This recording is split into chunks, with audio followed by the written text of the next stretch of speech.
बरेली में bulldozer action लगातार जारी है। मौलाना तौकीर रजा के दो करीबी, जिनके दो marriage hall, good marriage hall और ऐवान फरहत, ये दो मैरिज हॉल फिलहाल तोड़े जा रहे हैं। देखिए, ये ऐवान फरहत है। अब एक बुलडोज़र आप देख सकते हैं, जो पीला पंजा कहते हैं, जो वो पीले पंजे का वार, अब इस दीवार को तोड़कर उस मकान के हिस्से को तोड़ा जा रहा है। सबसे पहले जो ये एक मंजिल, जो ऊपरी मंजिल है, उस ऊपरी मंजिल के अगले हिस्से को तोड़ा जा रहा है और उसे ढाया जा रहा है।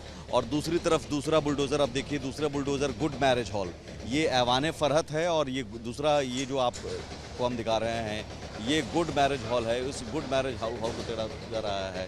तो ऐवान फरहत मैरिज हॉल और गुड मैरिज हॉल दोनों को तोड़ा जा रहा है।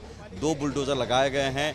नोटिस पहले ही दिया गया था और नोटिस के बाद पैमाइश हुई और बुलडोज़र एक्शन के लिए कह दिया गया था कि सामान आप खाली करा लें। ये आलीशान जो मकान आप देख रहे हैं, आलीशान महल, ये मैरिज हॉल बना था ऐवान फरहत, जो इसके मौलाना तौकीर रजा के करीबी के नाम पर है। राशिद खान है और सरफराज वली खान है, ये दो नाम हैं और इन दोनों के नाम पर ये मैरिज हॉल था, जिसमें आवास भी था।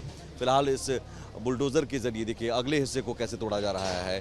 पहले उस अगले हिस्से की बालकनी को तोड़ा जा रहा है, जो रेलिंग है उसे गिराया जा रहा है। एक एक करके रेलिंग को गिराने के बाद अगली कार्रवाई शुरू होगी। जो इस महल को बनाया गया था, बताया गया 2010 में, 2011 में भी ध्वस्तीकरण के आदेश दे दिए गए थे, लेकिन उसके बाद से भी इसे नहीं हटाया गया। बार बार नोटिस दिया गया, उसके बाद भी कोई कार्रवाई नहीं की गई। लेकिन 26 सितंबर को जब दंगा हुआ और मौलाना तौकीर रजा का नाम आया, मौलाना तौकीर रजा के साथ साथ उसके करीबियों पर शिकंजा कसना शुरू हुआ और एक एक करके उन करीबियों की संपत्ति पर बुलडोज़र चलना शुरू हुआ। 250 करोड़ की संपत्ति पर बुलडोज़र चल चुका है अब तक। और दो मैरिज हॉल, जो आलिशान मैरिज हॉल हैं, उस पर भी अब बुलडोज़र ये चल रहा है। बुलडोज़र की कार्रवाई, बताया जा रहा है कि 3 से 4 दिन तक बुलडोज़र की कार्रवाई चल सकती है, क्योंकि बहुत बड़ा एरिया है। 100-150 मीटर तक लंबा आगे तक फैला हुआ ये महल है। और अब आप देखिए इस महल को, ऐसा लग रहा है कि बहुत आलीशान बंगला और कई सारे इसमें कमरे, उन कमरों में अंदर तक आप देखेंगे तो बहुत ज़्यादा बड़ा हिस्सा है। दोनों आपस में सटे हुए हैं, जो गुड मैरिज हॉल है और ऐवान फरहत, दोनों आपस में सटे हुए हैं।